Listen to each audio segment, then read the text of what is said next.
The mountains above the kingdom of Veltris turned silver just before midnight, and Princess Elara was the only person in the castle who ever stayed awake to see it happen. She stood at the window of her tower room, brush still in hand, watching the snow catch the moonlight until the whole mountainside seemed to glow from underneath. She didn't have a word for the colour, she never did. That was usually when she knew a painting was finished, when language gave up before the image did. By the time she came down the next morning, the castle was already a different place. Servants moved through the halls carrying flowers, table settings, garment bags. Her younger sister, Princess Seraphine, stood in front of a long mirror in a pale blue gown, turning slowly while their mother, Queen Rosalind, adjusted the hem. "You look like you didn't sleep," Seraphine said, catching Elara's reflection. "I was painting," Elara said. "The light over the mountains does something strange this time of year. I had to get it before it was gone." "Prince Cassian arrives in 4 hours," Queen Rosalind said without looking up from the hem. "Elara, please tell me you're not planning to disappear today." "I wasn't planning anything." "Good, because today matters. This alliance has been years in the making, and I would like, for once, for this family to look like the family I know we can be." Elara didn't answer. She had learned a long time ago that silence cost less than a response. Their father, King Edmund, found her near the kitchens an hour later. "You could come down for the welcome," he said gently. "Seraphine will be wonderful, she always is." "That's not an answer." "I'm more useful when I'm not in the room, father, you know that." Edmund studied her for a moment, really looked at her, the way he sometimes did when he forgot to perform the role of a king, and said, "That's the saddest thing you've said all week." Elara didn't disagree. Prince Cassian of Thornwall arrived at midday with his parents, King Aldrich and Queen Vivienne. He wore the formal blue of his house, though he carried himself like someone used to being looked at and not minding it. Seraphine met them in the great hall, where tall windows let in pale winter light. "Welcome to Veltris," she said, curtsying to each of them in turn.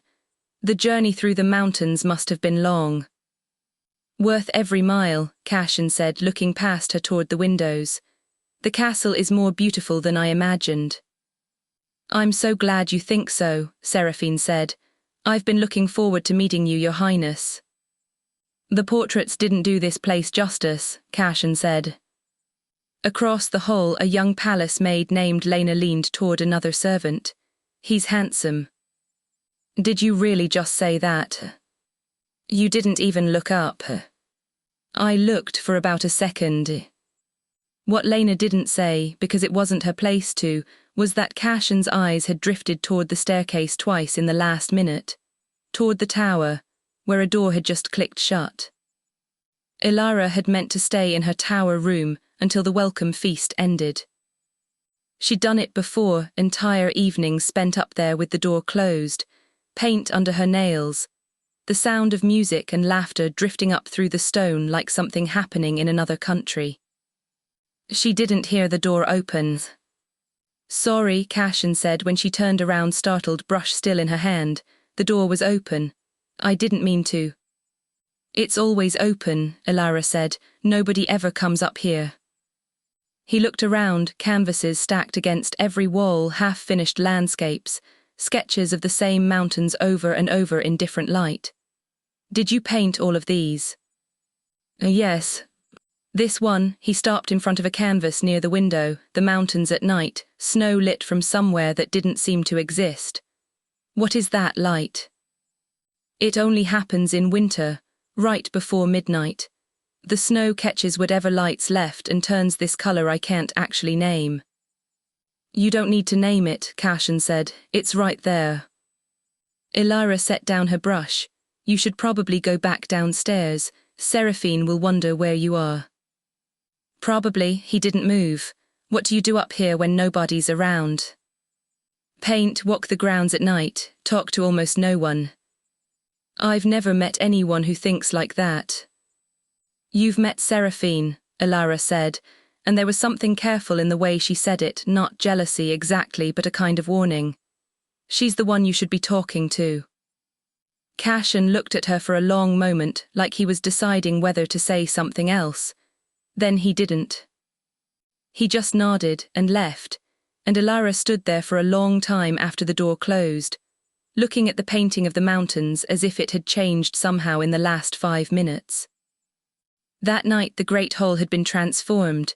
Long tables, candlelight, a small orchestra in the corner playing something neither formal nor casual. Seraphine sat beside Cashin, doing most of the talking, the way she always did, filling silences before they could become awkward. Elara sat near the end of the table, mostly listening, the way she always did. After the meal, when the tables were cleared, and the music shifted into something with a little more movement, King Aldrich turned to King Edmund with a smile.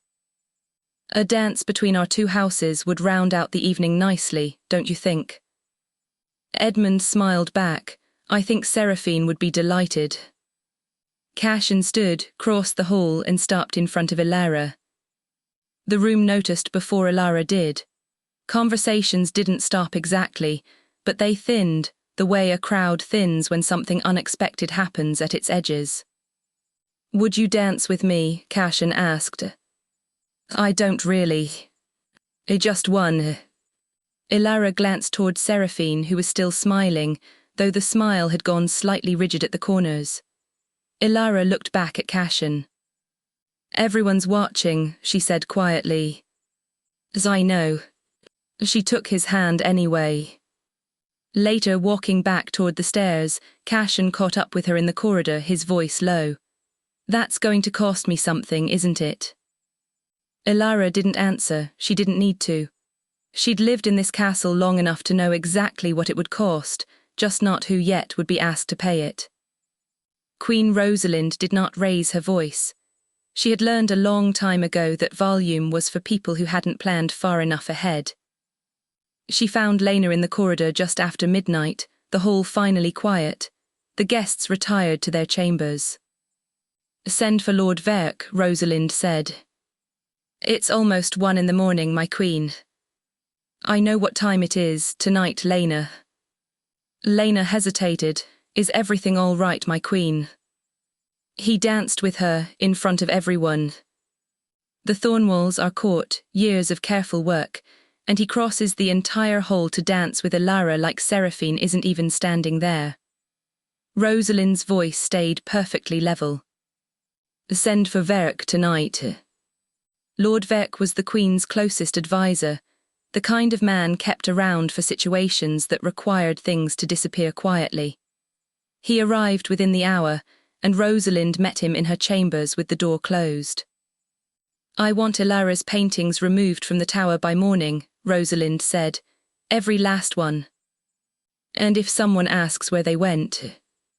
No one's going to ask about Elara, no one ever does. And the girl herself. By tomorrow evening, before the closing banquet, I want her humiliated enough that she doesn't leave that tower at all. The Thornwalls need to return home believing Cashin made a mistake last night. That's all. It's a very small thing. Verk bowed and left to do exactly that. What neither of them noticed, or perhaps simply didn't think mattered, was that Lena had stayed in the corridor outside the chamber a moment too long before walking away, and that stone corridors carry sound further than people like to remember. By the time Elara climbed to her tower the next morning, it was empty. Every canvas, every sketch, every half-finished painting of the mountains at midnight gone. Even her easel had been taken. She stood in the doorway for a long time without moving. She found Cashin near the stables an hour later. He started toward her, and she stepped back before he reached her. You need to stay away from me, she said. Why's what happened? You came here for Seraphine, that was the plan. Plans don't get to just change, Cashin. Plans change all the time. Not this one, her voice was tight. You don't understand what it's like in this castle. I'm invisible here and that's safe, that's mine. And when you cross a room toward me, suddenly everyone's looking and then they look at me and I am not ready for that. I have never been ready for that. You think being seen is dangerous. For me, it is. Cashin was quiet for a moment. Can I tell you what I see? Don't. I see someone who paints the mountains at midnight because she can't sleep. Who disappears for hours, and somehow ends up being the only person in this castle worth talking to. I looked at Seraphine last night, and saw everything I came here expecting to want. And then I looked at you, and I forgot what supposed to even means. That's not, Elara's voice caught. My mother is going to make this unbearable for me. You don't know what she's capable of. Then tell me. Why do you keep walking toward me? Because every other direction feels like the wrong one, Cashin said, and I don't think I've ever said that about anything. Elara didn't answer, but she didn't walk away either. The closing banquet was meant to be simple, a final toast, the treaty signed in the morning, the Thornwall family departing the next afternoon. Instead, Queen Rosalind stood before the first course had even been cleared. Before we go any further, she said, I think it's important that everyone here understands what's been happening in this castle.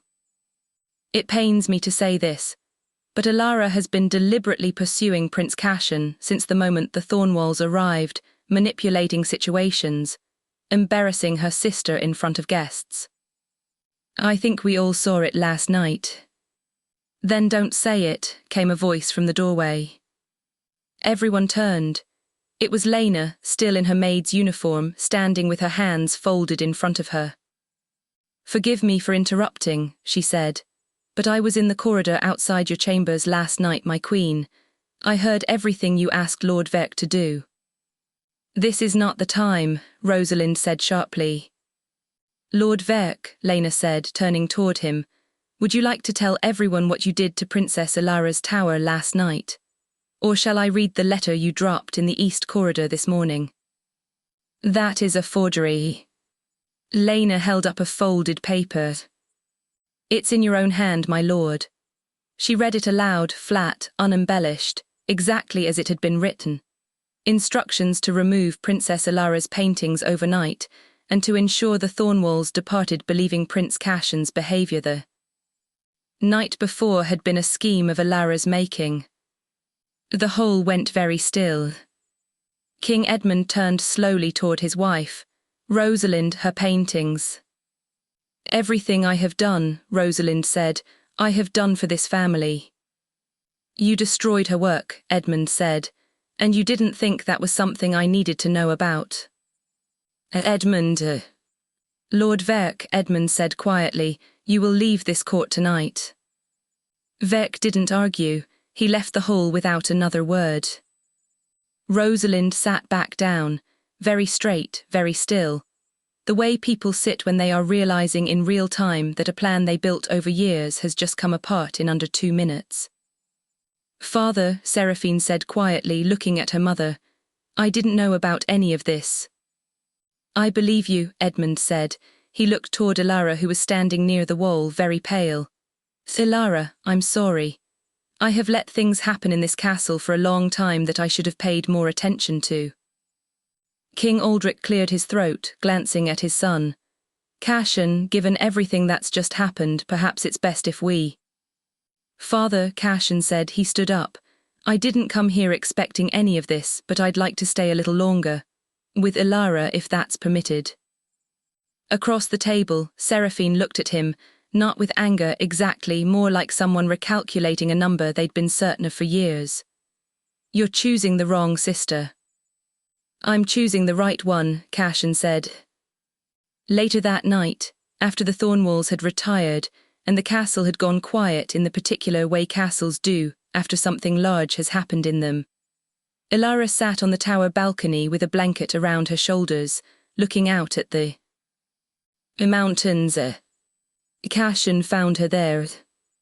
How are you feeling? He asked, sitting down beside her.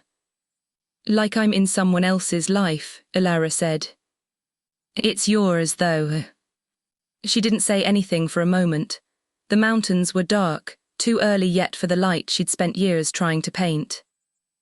My parents will return to Thornwall in the morning, Cashin said, but I think I'd like to stay here a while, if that's something you'd want. You barely know me.